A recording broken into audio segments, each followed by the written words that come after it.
behind the scenes at SKOR North and 1500 ESPN have sports opinions, so they want you to hear them. It's the perfect digital sports soapbox to scratch that Minnesota sports itch. This is the SKOR North Taxi Squad. It's not about the Coles Cash. It's about what the Coles Cash represents. Welcome into the SKOR North Taxi Squad, everyone. My name is Jason Stormer, joined along with Artis Woods and AJ Fredrickson. Guys, how are you doing this week? Not a whole lot to talk about with Minnesota sports. It's not like the NFL free agency opened up or anything, and news dropped about exactly what will be happening to Kirk Cousins. Obviously, we know exactly what happened. 4 years, $180 million, $100 million of that guaranteed. Guys, how you doing? Also, just what were your reactions when you heard the news about Kirk Cousins, even though I know we all kind of thought that it was inevitability that he was on his way out of Minnesota? Thank goodness it's over. And not in the sense that, like, I'm glad he's gone, like, good riddance. I'm not saying that. I'm saying I'm glad the saga is over, because we've been stuck in this like weird football off season middle ground where it's like we know what's going to happen, but not really, or we're unsure about it. The will they, won't they? Will him and Jim and Pam get together, and then we have to wait till like season 7 for him to officially like break up with Roy. Like, let's just get to the point here. So we know he's going. He's there. He's signed. He's gone. We'll talk about it, I'm sure, more in depth on all of our like deep feelings about this. But for the sake of like, we have now a definitive answer, and now as Viking fans, we can look ahead and speculate. And now we are in a new era, and what this means for Kwesi and KOC and potentially the NFL draft. Artis, what was your reaction? I was stunned. I mean, I wasn't stunned at the fact that he left the Vikings. I kind of assumed that was going to happen, but $180 million, $100 million guaranteed. Wow. Yeah. I am so happy to not be a Falcons fan on a day like today. The funniest thing I saw on X when the trade went down, there was a Falcons fan that got retweeted to my timeline. He said he was so hurt he had to pull over. Oh, poor man. He was so hurt he had to pull over on the side of the road and just get his thoughts together, get his mind together. That's a true fan right there. I appreciate that guy. And it's not about Kirk, the player. I just think it's more about the money and the fact that he's getting older. He's fresh off an Achilles tear. I'm glad the Vikings didn't make that move and didn't pay him that amount of money. I mean, we talked about this earlier, Jason. You asked if it was BS or not, and I'm like, no way anybody's gonna pay that amount of money. And sure enough, the man is a genius. The man he gets paid. Get your paper. Get paid. Yes, I'm not mad at it, but I'm happy it wasn't the Vikings. And I'm really pleased with what they've done so far in free agency. I'm sure we'll get to that, but overall, just stunned. Yeah, I'm wearing my I'm Feeling Lucky t-shirt, not only because St. Patty's Day is just right around the corner, lads and lasses, but also I'm just glad that we did not commit that amount of money and that many years to a 36-year-old quarterback coming off a season-ending Achilles injury who has only won one playoff game in his entire career. Good for Kirk, of course. I was encouraged. I encouraged him to go out and get that bag, take care of generations of Cousins for several years to come. He absolutely did that. And now the Atlanta Falcons are all of a sudden a contender within their division. They're a much better team now. That division is pretty bad. I mean, if you exclude the Buccaneers, really, I don't know what's happening with the Panthers or the Saints, really. So in a weird way, guys, you could make an argument that the pasture is a little bit greener now for Kirk Cousins in Atlanta as opposed to Minnesota. Now I know he had Justin Jefferson, TJ Hawkinson, Jordan Addison's obviously a developing player. But if you consider just where Atlanta's defense is currently, the even offensive pieces that they have, I mean, I know we'll talk about maybe the running back that the Vikings added as well, but they got Bijan Robinson down there. That's obviously that's going to be the best running back Kirk Cousins might ever have, to be honest with you. Kyle Pitts, maybe they can finally find the potential within Kyle Pitts. Finally, I don't know if he's actually, there was a story about Kyle Pitts maybe having to negotiate with Kirk about giving up that number 8 a little bit. I think Kirk's been number 8 his entire career, and maybe he'll have to negotiate with Kyle Pitts about that a little bit too. So yeah, as many people are talking about, oh, Kirk, you're not going to have it better off in Minnesota. I mean, I think there's an argument to be made that maybe Kirk was looking throughout this entire negotiation and thinking, you know what, maybe I actually have a better chance winning with Atlanta than I do Minnesota. Which I know it's not by a lot. I don't think that playing the in Falcons, the easier division. Yeah, I don't think the Falcons are head and shoulders above the Minnesota Vikings. But in terms of like current playoff contenders, I think the Falcons have a better shot than the Vikings do currently right now. But nobody should be surprised whatsoever that no hometown discount was taken. I know a lot of Vikings fans were holding out hope for that, but there has been no precedent whatsoever that Kirk Cousins has ever taken a discount. There just has been nothing about that. The man always gets his guaranteed money, as he has every right to do so. So if there's any Vikings fans that are disappointed and mad at Kirk about that, I'm sorry. You weren't being really realistic with yourself for the situation. Like, this is just kind of how he has always done business, and he is a businessman. So this should come as no surprise. So now, gentlemen, we are left in kind of this void. We don't have a stable quarterback at the moment, or at least a quarterback who has gotten us through a pretty decent 6 years. Obviously, I would say overall the Kirk Cousins experiment with the Vikings didn't necessarily work out because he was ultimately brought in here to win a Super Bowl. But now we get to, close this chapter of the book. We get to start a new chapter. And that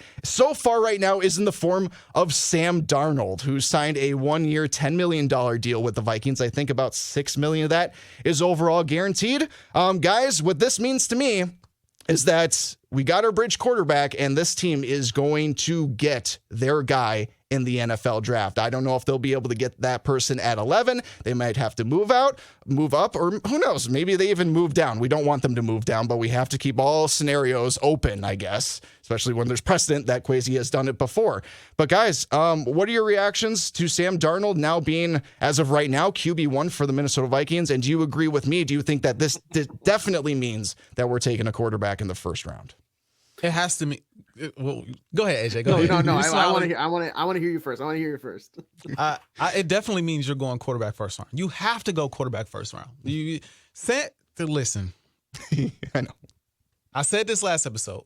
We saw Russell Wilson sign for $1 million. $1 million, Russ. And I know Russ is not the Russ of old, but $1 million for Russ. I would have done it. Sam Darnold. He's had multiple years in his career where he's thrown more interceptions than touchdowns. Multiple years. Now, you got, what is this? I'm looking 2018, you got a year where 17 touchdowns, 15 interceptions. The next year, 19 touchdowns, 13 interceptions. Not terrible. Then you got 9 touchdowns, 11 interceptions. 9 touchdowns, 13 interceptions. Then you pick it up. He's not playing as much, more back up now, 7-3, and then 2-1. It's just like he's gonna give the ball up. He's gonna give the ball up. That's why I'm just not. That's just one of the reasons why. We like turnovers in this town, Artis. We had so many of them last year. We just couldn't help ourselves. Come on now. No, Artis is exactly right. He's gonna give the ball up, and he's going to do so to whatever quarterback they draft in 6 to 7 weeks. That's who he's going to give the ball up to. Sure, you're going to see it handed off to the opposite team a couple times in maybe weeks 1 through 7, but eventually the key interception is when that handoff eventually goes to whatever the predecessor or the successor is in the next Vikings era, the next Fran Tarkin, the next Dante Culpepper, the next Brett Favre, the next Kirk Cousins, whoever that may be. I think in 6 to 7 weeks at the draft, if you haven't yet, get your tickets for the Purple Daily Draft Party happening at the Fillmore in Minneapolis. Tickets online, go to SKORNorth.com. Yeah, absolutely. Should be a fun time. I will try. I don't know if I can make it yet. Don't know yet. Okay. Not that anybody's clamoring to see me. I am. I'm clamoring. Oh, thank you. We all specifically so I can all right, that's 2. But yeah, no, this is gonna make that night so much more fun, and that's selfish. That's selfish because frankly, I'm looking at the my personal benefit there for the Vikings as a team. Look at what Kwesi has been able to do since we learned that. And I will say this: credit to Kirk for not dilly-dallying. Yes, thank you for letting it be known within an hour, 2 hours of that tampering period starting, because that allowed Kwesi to cook. Absolutely. Jonathan Greenard. Yes. Get in here. That is fantastic. I'm gonna have to look at Blake Cashman. Yes, sir. One of these. Skyuma, row the boat. One of the speediest linebackers in the NFL. Come on home. Get in purple. I want to say he's from Eden Prairie. I could be wrong. He's Minnesota born. Obviously played for the Gophers. I mean, that's a guy that just seems like was born to play Minnesota Vikings football. Yeah. Aaron Jones. And that's the other one. Aaron Jones. And that's on a 1-year deal. Sam Darnold can hand the ball off with the best of them, and it's going to look real silky smooth handing it off to number 33, Aaron Jones. Bring that sombrero, bring that charisma, bring all those running yards that we did not have, but you had over across the border last season, and put it in this backfield for purple. He's old-ish. Don't get me wrong. He was used goods from the Packers, but how many times have we seen that work out pretty well for the Vikings in the past? Yeah. As dirty as a deal it may sound, dealing with former Packers, it seems to work out pretty prolifically for the Vikings. So I'm excited to see what Aaron Jones can do. And, look at they got a kicker. They got a kicker that they nailed did, yes. I saw something Romo, like it's not Tony. John Parker Romo kicked to the XFL last year. I saw a video of this guy kicking out in an empty stadium. 73 yards. Nailed it. 73 yards in wind. I don't know if it was back. I know. As long as you see the little pins on the goalpost moving about, he's dealing with something. Absolutely. You know what I mean? So yeah. Watch out, Greg Joseph. And now Eric Armstead is looking for a new home. Yeah, and with the reevaluating that we saw by the legend, future Hall of Famer, future Ring of Honor inductee Harrison Smith today, 1 year, $9 million, his 13th season, coming back for another year in Minnesota, they might just be able to do it. Kwesi might just be able to make some magic happen. This is putting to bed all of the doubt that I had with some of these past drafts. I'm going to be able to look aside until 6 or 7 weeks from now when that next draft is, because Kwesi, right here, you got to hit a couple picks here. You got to hit a couple picks this year. This is the time to do it. Shock me. Move. Be aggressive if your heart tells you to be aggressive. I don't want to see you. I don't want to see you trade back unless the top 4 guys go 1, 2, 3, 4, and you get barred from any of those picks. If there's a guy that you feel confident about, give up whatever you need to. And I think most importantly now, get JJ extended.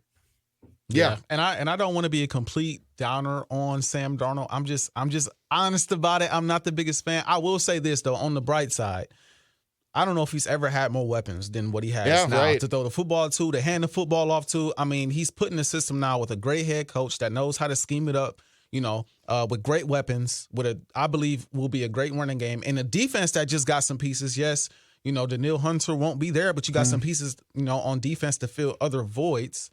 Dude, I'm going to say this, and I'm going to pitch it to you, Jason. I said this last week, and I'm saying it again. And now I truly, firmly believe it. Dude, the Vikings are going to be serious next year. Now, this is what I will say. You have to hit on this quarterback. Of course. You have to hit on this quarterback. I am a Penix guy. I'm going to say it till draft day. If they find a way, and I think Penix is going to be there if you move back, which I don't think you should, but even if you move back, I think he'll be there. If they draft Penix, look out. I think at some point, and this is the thing I hope. I don't want the Vikings to be in a situation where you bring in Sam Darnold and Sam Darnold isn't playing that great, but he's just playing okay, and you got Penix waiting in the wing. And even though Penix is doing better in practice, we're going to give Sam Darnold. No. Penix is already a little up there in age.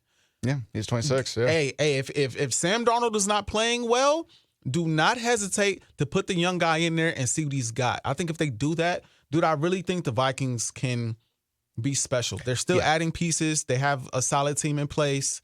I think they can be special. I really do. Yeah, and I totally get that, because if you look at last season with the quarterback carousel the Vikings went through, they really did that out of necessity because they were still trying to win games, right? They were trying to save their season, get back into it. They went on that long winning streak, and they gave themselves hope. And so they were looking for the next guy. They didn't care about potential last season. This season, the coaching staff can go in with that mindset that we are actually building for the future here. And therefore, if we feel that rookie quarterback is ready to go, then you're right, Artis. Then even if Sam Darnold has thrown 20 touchdowns and 0 interceptions, well, if that's the case, we probably have to leave him in for a little bit longer. But even if Sam's playing competent, which I do expect him to do, I think Sam understands that this is a bridge position for him. He is here, so the next guy can take over for him. Ideally, Sam gets to play a little bit next season, but then that rookie quarterback just forces the Vikings' hand, and hopefully the Vikings have like a CJ Stroud kind of situation on their hands.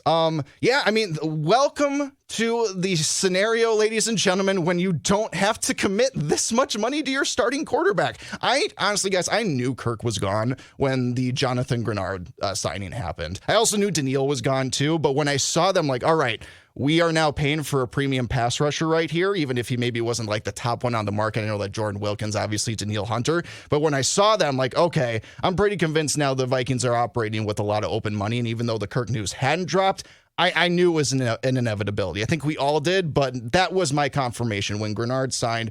That was like, all right, Kirk is long gone. But then we got Blake Cashman too, like AJ mentioned, and obviously Danielle Hunter went to the Texans. So we can kind of look at it, guys, as like, all right, we just traded Danielle Hunter for Blake Cashman and Jonathan Grenard. And frankly, considering the defensive line depth and the linebacker depth that the Vikings are dealing with right now, they don't have a lot. That's also why they signed, I think, Andrew Van, or what was the guy's name from the Dolphins? Van Ginkel. Yeah, Andrew Van Ginkel to a 2-year, $20 million deal as well. So clearly the Vikings saw this as like a need that they need to address. So yeah, I'm just happy Danielle didn't go to like the Bears or the Lions. They had been rumored for a long time that they might have been the leaders to get Danielle, maybe even the Jaguars. I hadn't heard the Texans name come up at all.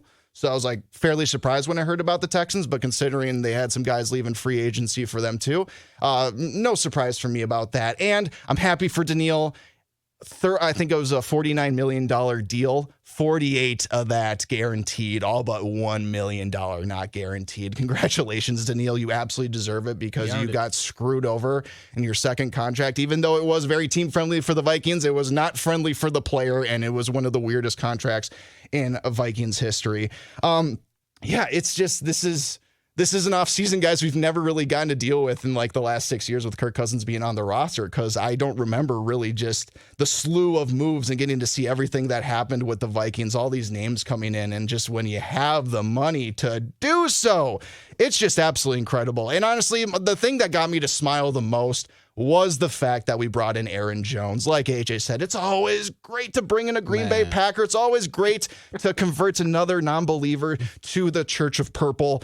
But what I'm most happy about is that we got him for a 1-year deal when it seemed like the market for running backs, this NFL free agency, was hot. A lot of multi-year deals for a lot of running backs. Saquon, Derrick Henry, Tony Pollard. I'm sitting here, guys, pretty thankful that we got one of those quality running backs, but we also didn't have to give them a multi-year contract as well. That's what I'm most happy about with Aaron Jones. How about you guys? I'm just happy about what I believe the production will be. I mean, dude's a stud at the end of the day. Like, yeah, he's splitting carries with A.J. Dillon for a period of time, but he can ball. And we saw this past playoffs what he can do as well. I mean, he could literally take over a game. He can dominate a game. And so ton of playoff experience, ton of big game experience, and that's what you need. That is what you need, especially if you're bringing in a Sam Darnold or you're bringing in a rookie quarterback. You need that guy you can hand the ball off to outside of the weapons on the outside and say, hey, bro, I need you to run for 130 today, maybe a touchdown or 2 if possible. You know, that's nice, you know, and then he can also catch the ball out of the backfield, you know, use him in the screen game. So, I mean, he's great. Hey, he know the Packers like the back of his hand. So, I mean, that can help a little bit as well. You know, I just think I'm not going to say that was the best signing, but definitely one of the best signings that the Vikings had. I mean, I think that's special. And again, like that offense, you know, Colin Cowherd said it. Like, it's like a furnished apartment is what he said already for a quarterback. Like, you have almost everything you need now. You know, obviously you got to do something. You got to figure out the situation with Justin Jefferson. But you have everything you need if you bring him back, obviously, for an offense to really flourish. And I feel like Aaron Jones was really the cherry on top. I wouldn't have been mad if it was a 2-year deal, as long as the price was right. I wouldn't have been mad at that. Because I do think he's going to be just that productive. Yeah. In purple this upcoming season. So I wouldn't have been mad at that. But yeah, I loved it. And I was shocked, honestly. And I am from Milwaukee, Wisconsin. Not a Packers fan, but from Milwaukee, Wisconsin. And one of my friends, like, he like DM'd me a quote. I forget exactly what the quote said. Long story short, Packer fans are hot. They're not happy about this at all. I mean, they are upset. I mean, they're not, saying that he's dead to me, like how Tiki Barber said about Saquon. Oh my goodness. But they are not happy with him at all. And so I think that's an interesting dynamic that Vikings fans should enjoy. So wait, are they more unhappy that he just got cut in general and he's a fan favorite, or they just don't like the Josh Jacobs contract? They don't when I heard the news about that, I was pretty surprised. One, because the Packers hardly ever pay free agents, but also 4 years for a running back. It's got nothing to do with Josh Jacobs. Yeah. It's the fact that they didn't anticipate losing. He's a fan favorite. They didn't anticipate losing him, and they definitely didn't anticipate him being in purple. That's what it is. Josh Jacobs, great running back in the league, but it's like most Packer fans I talk to are like, yeah, he's nice, but man, did he have to go to the Vikings? The Vikings of all teams? Like, yeah, he had to go to the Vikings. I mean, that's what he chose to do. So y'all got a stud at running back. So Aaron also tweeted something out too. Like he quote tweeted a reporter that was basically saying how things went down, how everything ended. And basically Aaron said, I don't know. There's always three sides to a story. So he's got his side to tell in all this about exactly how everything went down with the Packers. And he was asked to take a pay cut last year. So even if things were like good between him and the organization, I mean, you can only ask a guy to take a pay cut so many times before it's just like, all right, I got to actually go try to make money somewhere else. And it just so happened he just went right across the border and joined the Minnesota Vikings, who, look, I mean, Ty Chandler is great and everything, and we definitely were optimistic after Alexander Mattison got cut about him potentially being an RB1, but I think we all agreed that the Vikings needed to add some depth, maybe through the draft. I didn't think it would be through free agency. I really didn't. I'm always hesitant to, spend on running backs in free agency in general, especially ones that are on their second contracts, like a lot of these guys, like the Tony Pollards are and stuff like that. But a one-year deal, totally fine with it. Former Packer, now a Viking. And, I'm just excited to get a running back that was kind of like prime Dalvin Cook back involved with this offense a little bit, because Dalvin Cook in his prime also wore number 33. He could catch in the backfield, and he was quick, and he could also hit the hole. I'm more excited about Aaron Jones, the pass catcher, than I am the runner, to be honest with you. I think he's going to be implemented more in that way, and then you do maybe Ty Chandler doing the more north to south kind of stuff, or whoever other running back they may bring in. I know Cam Akers was potentially on the fence of coming back, but I think the Vikings just did something to not necessarily avoid a contract, but kind of make him unrestricted free agent, I believe. So I don't know if there's a chance of Cam Akers coming back, but yeah, Sam Darnold and whoever our rookie quarterback is going to be have a lot of good, nice things to work with going into this season. Now, to go back to your question, Artis, in terms of just what kind of special things this Minnesota Vikings team can do this season, I'm hesitant. I'm hesitant just because, I mean, the precedent when you do get a rookie quarterback is that you do start a little bit slow. He's getting into the mix of things. But the comeback to that is, look what the Texans did with C.J. Stroud this past season. I understand that. Everybody's not C.J., but still. Right, exactly. So don't get me wrong. Like that's definitely a possibility, but I'm expecting growing pains. I'm leaving myself room for that to potentially happen, no matter who the quarterback is, if it's J.J. McCarthy, or if we wait later in the draft to get like a Penix or a Bo Nix, or maybe we move up into the top three. I mean, I think it's pretty much guaranteed now. I mean, Again, I still don't know what the Chicago Bears are doing with Justin Fields. I don't think they know what they're doing with Justin Fields. If they go into training camp with Fields and Caleb Williams on the roster, that will just be so Chicago Bears and so funny. But we just saw the Patriots bring back Jacoby Brissett. We just saw the Raiders bring in Gardner Minshew. We're seeing these other teams also bring in bridge quarterbacks. I think it's pretty fair to say that anybody that brought in a bridge quarterback is probably going to draft a quarterback as well. And last time I checked, Vegas is behind us in the draft order. So I'm now kind of a little worried that Vegas might do something to leap ahead in the draft order and go get their guy. Even though it was a 2-year deal with Minshew, I still would expect Vegas to potentially leapfrog the Vikings. I'm a little worried about that. But to AJ's point, this is where Kwesi shows what he can do. This is true. This is what you show what you can do. Now, Kirk is, not in the picture. That's not the guy. That may have been his guy, maybe not, right?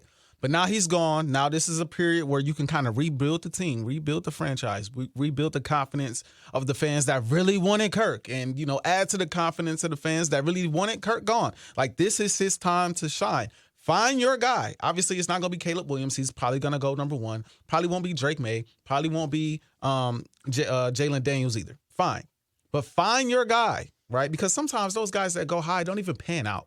So find your guy. Figure out who that is and go get him. Go get him. Find out how to do it and go get him. You know, that's what it's all about. I think hey, get aggressive. Like AJ said, go get him.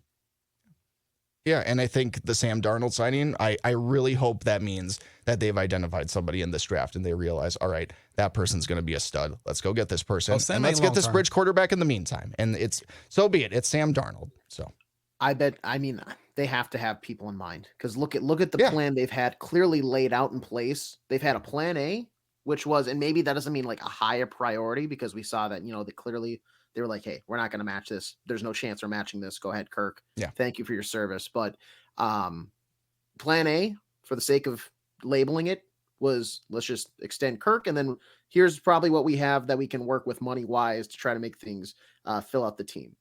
Plan B, Kirk is no longer here. We have our list of bridge guys that we want to go after. Maybe a Drew Lock was on the list. Maybe Russ, to your point, Artis, was on the list.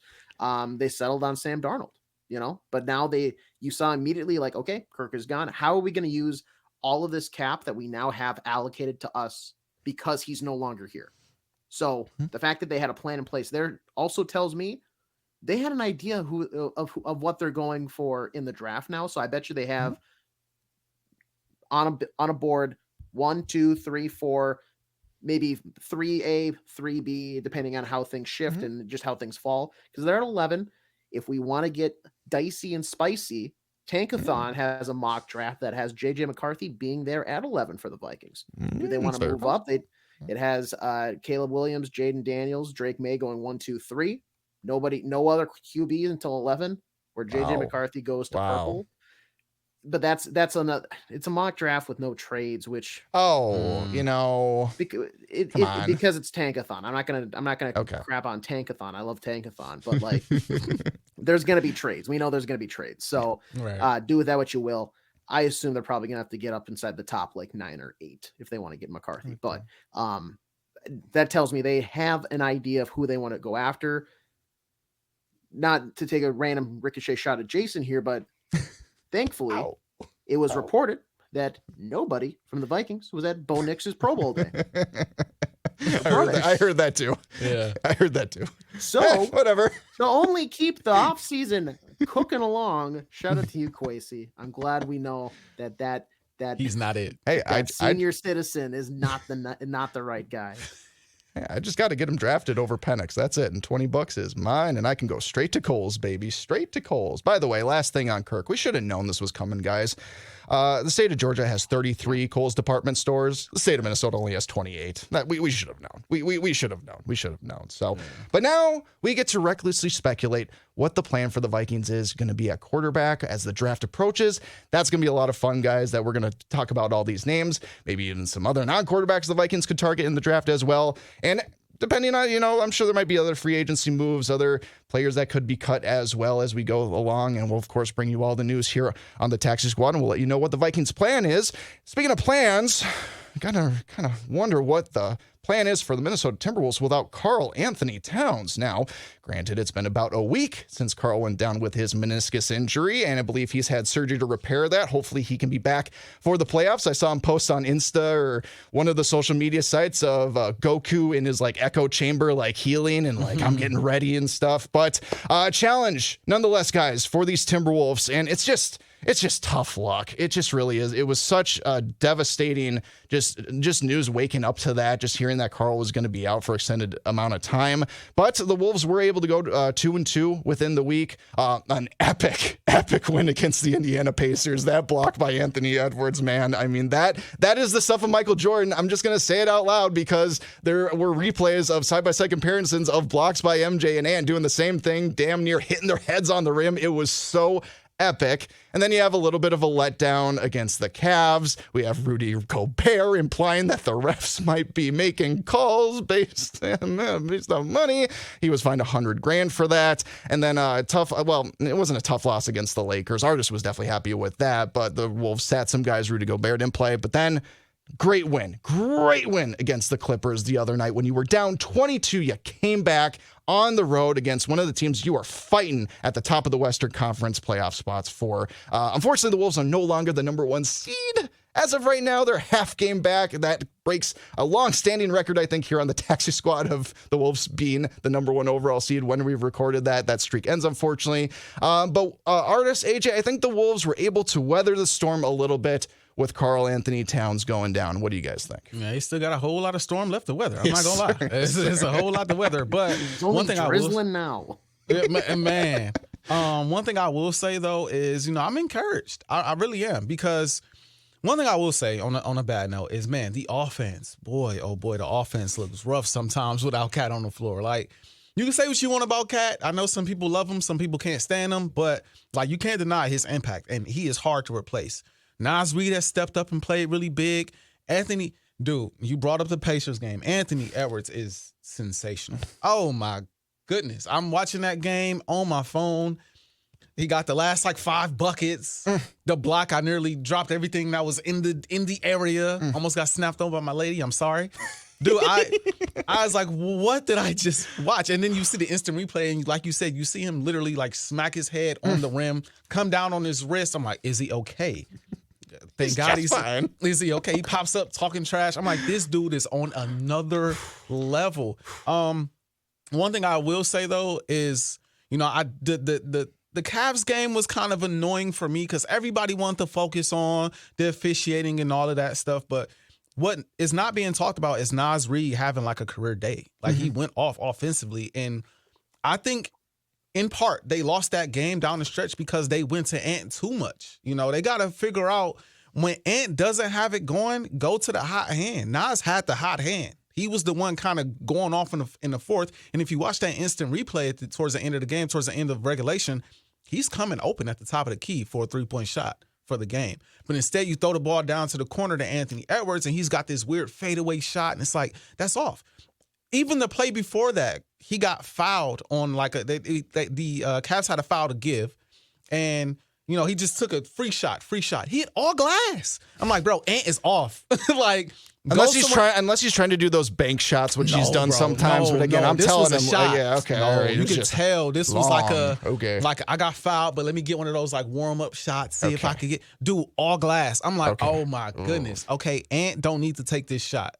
Give it to Nas. He's the one cooking, and sure enough, they give it to Ant, and he practically airballs, and they lose in overtime. And then you got what's the name Rudy getting ejected. That was the most disappointing game of Rudy's career as a Minnesota Timberwolf. I'm just going to say it right now. Yeah, he's missing. In a season where we need him to be the adult in the room, where we're talking about Anthony Edwards complaining to the refs, where we've, had to talk about Karl-Anthony Towns complaining to the refs through his entire career, where we need that maturity, that stability on this team right now, especially when one of our star players is injured and we are in the thick of the playoff race with 20 games left. We can't have our quote-unquote leader in the locker room doing crap like that. I know the refs have been bad this season. I get it, and I know you feel disrespected, Wolves. I know, but you just can't do that. It sets a bad precedent for the younger guys on the team, like Anthony Edwards. Not that Ant is now going to go and just flash the money sign all around anytime a ref gives him a call that he doesn't like. That's not what's going to happen. But I just thought this whole time Rudy has been the calming presence for this team to not get caught up by the referees. He's even mentioned it in post-game press conferences, saying that, I'm not too worried about it. I'm not too worried about it. I'm just going to go out there and play my game. Well, clearly he was worried about it, and clearly it boiled over, and he got frustrated, and he did that. And he sat out the next game against the Lakers. I don't know if that was due to rest. I don't know if that was kind of a de facto team suspension a little bit, because a lot of people thought Rudy was going to get suspended for those gestures. And ultimately, $100,000 fine is pretty damn hefty as it is. Yeah. But now is not the time where I need to be questioning Rudy Gobert's maturity right now, Artis. Not when Karl is out. Not when we are in the thick of this number 1 seed in the Western Conference. I can't be having this.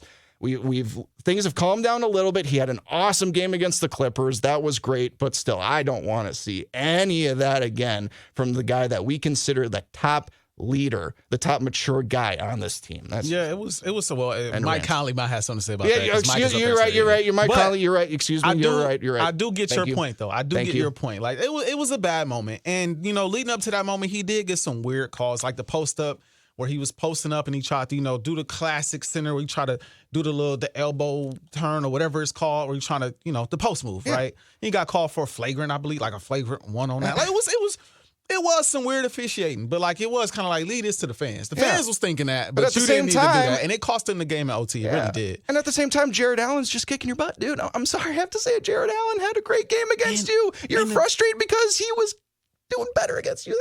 And the scary part about it is without Rudy, like, yes, without Cat, offensively, you're hurting. But like the highlight of this team is the defense. It's not the offense. The defense holds it together, and the offense kind of feeds off the defense. That's what I get from it. When Rudy is unavailable, oh my goodness, you saw how they looked in overtime. The Laker game, Anthony Davis just went berserk. Who could guard him? Who could guard him? Oh my gosh. Nobody guard him. It's like, Rudy, you got to be on the, especially with Cat out, you got to be on it. Like with Cat on the floor, maybe you could outscore some teams potentially if he goes off, if Ant goes off. But like without Cat, Rudy has to be on the floor. Yeah. But all in all, 2-2, you the third seed. I'm not ready to say the Wolves are done by any stretch. No. They got a lot of heart. They got a lot of grit. The Clippers game, you saw a ton of that. Like you said, down 22, you come back and you win by like 20. Anthony Edwards goes off again. Boys, Nickeil Alexander-Walker, my friend. Bro, the defense, the offense. Nas also played. You kind of rolled his ankle, but still had a good week. They have a lot of grit and a lot of heart that I can respect. And that's why I refuse to say that they're done even without Cat. But I will admit, in order to make the type of run that we hope for them to make, boy, they going to need Cat. And last thing I'll say quickly, and I'll pitch it back to you. I don't care what no one says. This game on the 19th of March against the Nuggets must win. Gotta have it. Is that a Target Center? Yes, it is. Gotta have it. It's the last home game. It's the last home game you'll play against the Denver Nuggets, and you need it because the last thing you want is the Nuggets finishing above you when it comes to seeding and playoff standings. You do not want that. No. Even if they beat you out and finish above you, they still have a shot at the 1 seed. You really don't want that. No. I know a lot of people are like, no, Cat, they're gonna lose. No, you're at home. You're playing in inspired basketball. It's possible. What's the score? They playing the Heat right now. I'm waiting on the score to pop up. Maybe. Here it is. Timing is everything. They're only 6. up like 6 against Miami. Like you can beat this team. You can beat this team. I was waiting on it. I hate that court. I hate that court. Miami, for those of you who don't know, the Miami Heat, everybody does a fancy court now. Everybody's got custom courts. Well, Miami's just says Heat culture. Yeah. And I'm going to tell you right now, if you have to put the words Heat culture on your basketball court to say you got Heat culture, you don't got Heat culture. Just going to say that right now. Heat culture ain't braggadocious. But whatever, Pat Riley can do whatever he wants. You got hate culture. It's only you guys I'm just a hater. Beat the Nuggets though, man. It's a must win, bro. Gotta have it. And if you don't mind, could you beat the Utah Jazz in the 2 games beforehand? That should be a gimme. It should. But it's one of those weird. The NBA started doing this during COVID, where they've had NBA teams play in the same city back-to-back games. So they got back-to-back games in Utah. That might be a little tough. I don't know. We'll see. They should take care of business because Walker Kessler's going to have like a 30-point, 20-rebound game in both of those games or something like that. Any updates on Rudy? Have you seen any updates on Rudy real quick? No broken bones. Okay, I heard that much at least. He said that himself after the game. Hopefully it's just like a bone bruise, nothing too big. I haven't seen anything more about it today, although I've been pretty locked in with all the stuff that's going on with the Vikings, but I hadn't seen anything come through my news feed about anything going on. So hopefully he will be okay and will be able to be out there for those Jazz games in his return to Utah. Speaking of returns, the Minnesota Wild actually got a lot in return for the trades that they made at the NHL deadline. As a matter of fact, AJ Fredrickson, more moves than honestly I anticipated, because I just didn't really know how much Bill Guerin's hands felt tied just with everything that's going on with, the contract that he's given out, the Parisian Suter buyout still being effective and everything, and just how much competitive fire he has as a general manager. But the Wild still made some moves. Brandon Duhaime, he was the guy that the Wild got the most back in return. Traded to the Avalanche for a 2026 third rounder. Pat Maroon on his way to Boston for Luke Toporowski, I believe I'm saying his name right, and a 2026 sixth rounder. And then Connor Dewar on his way to Toronto, 2026 fourth rounder. I think you're sensing a theme here. A lot of 2026 picks being dished out. But pretty active deadline for the Minnesota Wild, AJ. Not to expect it, not really terribly unexpected considering their place in the standings. They're 7 points back, and we all kind of think that's going to be a lot for them to kind of move up in the standings. But still, they got some value here for some of these deals. What do you think of them? Yeah, and also just to add on here, they also made a trade with the New York Rangers. They got Turner Elson for Nick Paton. That's just a minor league deal, so sure. Both those guys go to the AHL. That 6th-round pick with Boston in exchange for Patty Maroon is a conditional 6th-round pick, so the Wild get it if he plays one playoff game for the Bruins. Because he's about 2 weeks out from returning from surgery, so it's a matter of like, will they, won't they? I bet you they probably do, because I think he fits in their lineup just fine. He's a big, tough guy, and that's Boston Bruin hockey. And then in that trade, Connor Dewar to Toronto, they got back that 2026 fourth rounder, and then a AHL guy named Dmitry Ovchinnikov. Sure. Doesn't sound like a lot. Doesn't sound like a lot, but frankly, there were like 2 or 3 like pretty big deals. Everything else, the market was down. I was hoping that it was not, because I think they could have moved a guy like Philip Gustafson.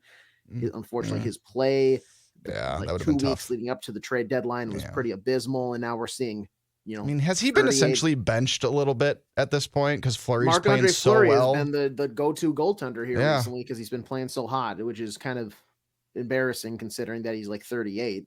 Obviously a future Hall of Famer, second all time in NHL wins, but just like, at the start of the season, that was not the plan whatsoever.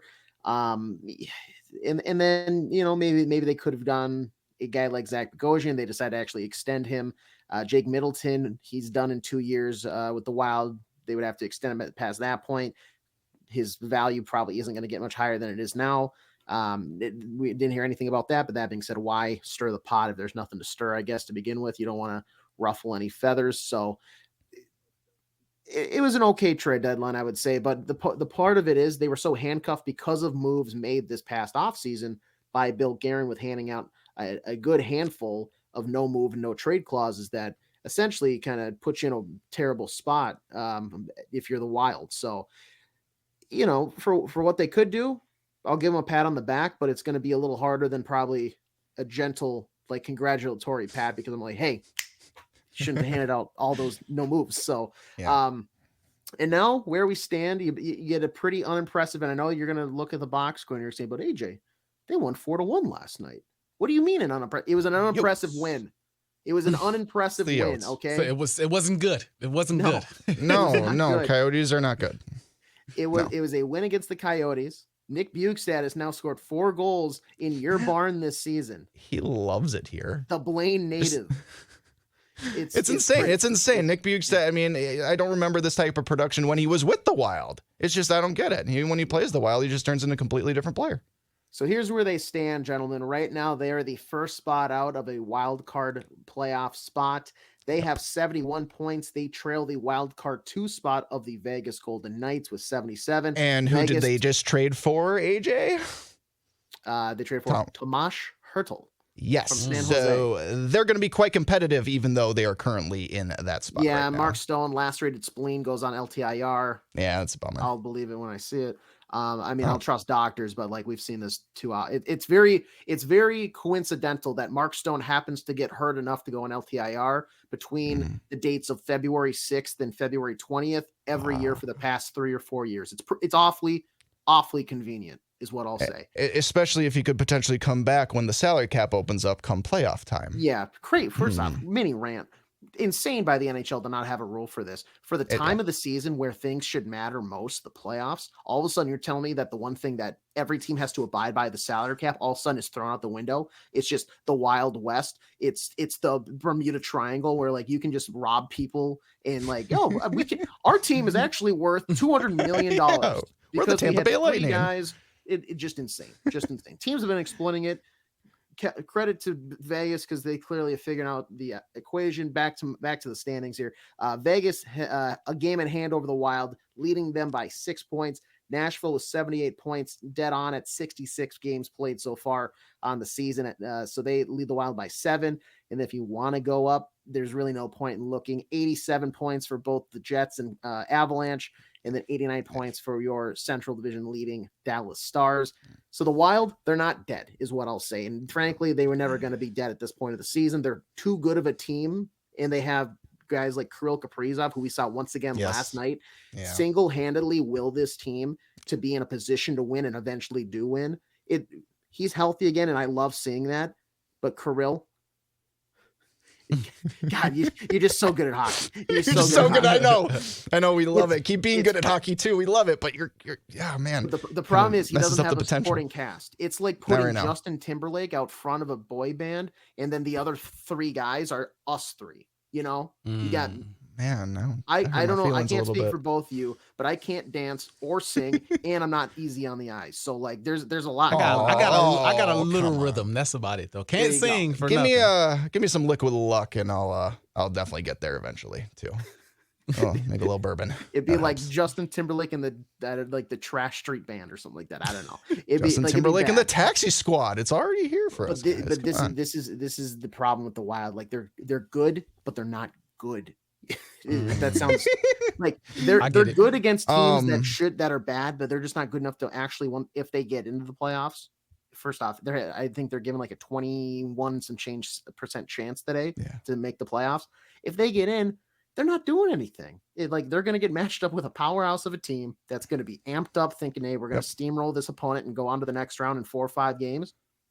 If they get to 6, I think it'd be a miracle. So it's just frustrating because we're in the same spot. And a month and a half ago, we were talking about, we're looking at like a top 6, top 5 pick potentially for the Wild. Nope. We're going to be drafting.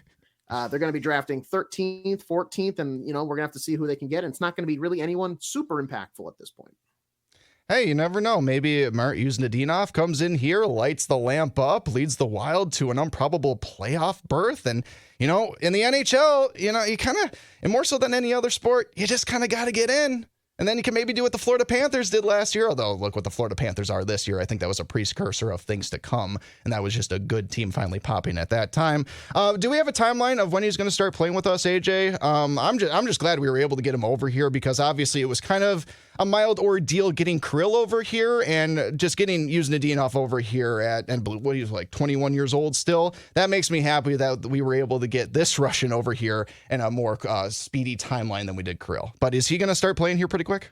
Yeah, he was actually going to play. He was hoping to make his debut. What's today? Wednesday. Yesterday. He was going to play yesterday against the Coyotes.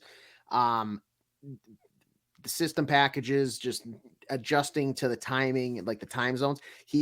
When he got here, he went and he grabbed lunch like the first or second day with Kirill Kaprizov, and he was like, noticeably tired. And Kirill goes, "Hey, go home, like take an hour nap. Well, let's meet up for dinner." He went home, he laid down, he slept for like 7 hours, slept past dinner with Kaprizov. Kaprizov's texting like, "Hey, buddy, where are you?" Like, I'm at dinner here. That's awesome. So he has been practicing. He is expected to make his debut tomorrow against the Ducks at home. So should be a fun time. Marat Kuznadinov. I'm excited to see him. He's he's great. He's great on his skates. He is speedy. He's agile. He's smooth and silky, and he's got great stick handling. He's maybe not the biggest guy, but frankly, he is a addition to this lineup that I think is going to be much needed. I'm very excited. He's not going to be like a superstar. Let's temper expectations maybe a little bit. He's not going to come in and be a superstar.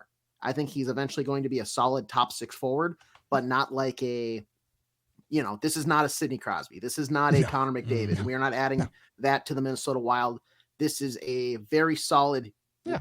I'm not going to say role player because I think he's a little higher than that, but this is a guy that you're going to see in the lineup and say, yep, he's going to produce. He's going to benefit the team. I'm glad he's wearing green. So I'm looking forward to getting Kuznetsov in the lineup, hopefully tomorrow against the Ducks. Yeah, that'd be fantastic. And you know what? If he could score an overtime goal where John Hines pulls the goaltender again, that would be absolutely fantastic. I know we don't have a lot of time left, but I just wrote in my notes, is John Hines now the Dan Campbell of the NHL? You know what I mean? Just risking it and taking a crazy. I don't know. I mean, I know that game was on TNT and the broadcasters absolutely loved it. And people were talking about, hey, did John Hines just start a new trend in the NHL where you actually pull your goaltender in overtime when you're that desperate of a team? It was a crazy sequence, AJ, but it was a whole lot of fun. And you know what? It worked. And the Wild needed those 2 points. And they definitely couldn't give those points up to Nashville more than anybody.